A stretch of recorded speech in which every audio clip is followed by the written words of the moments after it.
We're going to dig into the actual data on how we can break free from it. Okay, let's dive right into this with a really profound thought from the ancient Greek philosopher Plato. This quote was actually just highlighted in an article by the Times of India, and it goes like this: "We can easily forgive a child who is afraid of the dark. The real tragedy of life is when men are afraid of the light." Wow. This isn't just some poetic observation, right? It totally sets up the philosophical stakes for what we're talking about today. Plato is hitting the nail on the head regarding our deeply ingrained human tendency to just hide from the truth. We avoid the light of reality basically because, well, reality can be incredibly uncomfortable. So, that brings us to Section 1, Inside Plato's Cave.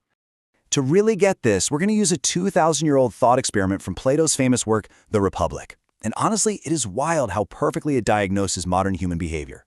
I want you to actively imagine yourself in this scenario for a second. Step 1, imprisonment. Picture yourself chained to a wall deep inside a dark cave, and you've been there since childhood. Your head is locked facing the back wall. Now behind you, there's a blazing fire and people are walking past it, holding up various objects. Those objects cast these big, flickering shadows on the wall right in front of you. And because those shadows are literally the only things you've ever seen, you totally mistake those dark silhouettes for absolute reality. That's your whole world. Okay, step 2, the departure. Imagine you're suddenly freed. You're dragged up this steep, rough, incredibly painful path out into the actual sunlight. At first, the light would completely blind you. It would physically hurt. Your first instinct would definitely be to turn around and sprint back down to that comfortable, familiar darkness you know so well. But slowly, your eyes adjust. You see the real world and you realize the shadows were just illusions. Finally, step 3, the return. You bravely head back down into the cave to free the others. But now your eyes are used to the bright sun, so you're stumbling around blindly in the dark.